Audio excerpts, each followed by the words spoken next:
Wacana haji dengan konsep metaverse menjadi polemik. Sejumlah pihak tak mendukung wacana tersebut. Sejumlah negara seperti Turki menolak konsep ini. Pihak Kepresidenan Urusan Agama Turki, Diyanet, menyatakan mengunjungi Ka'bah di metaverse tidak akan dianggap sebagai haji yang sebenarnya.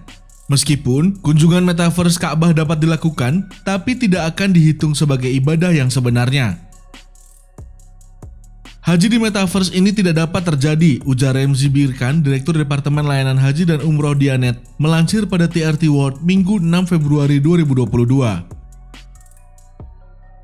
Majelis Ulama Indonesia juga mengaku keberatan dengan konsep haji metaverse.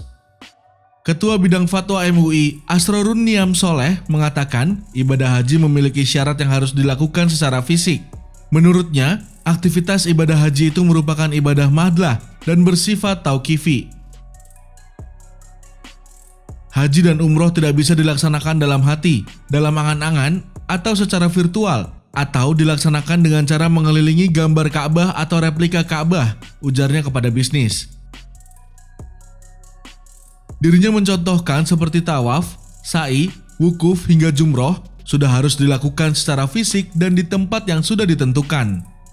Namun menurutnya, aktivitas metaverse bisa dilakukan untuk pembekalan atau latihan manasik haji hingga mengenal Ka'bah secara virtual.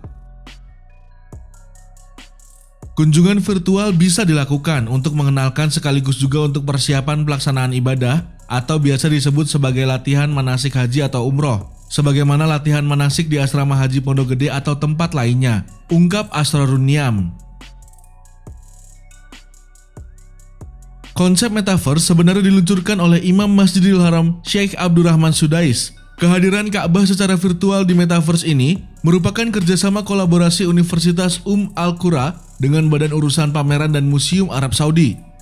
Hal ini memungkinkan umat Islam melihat secara virtual Hajar Aswad atau batu hitam yang terletak di Ka'bah, tak hanya visual, namun pengguna VR juga bisa merasakan dan mencium aromanya.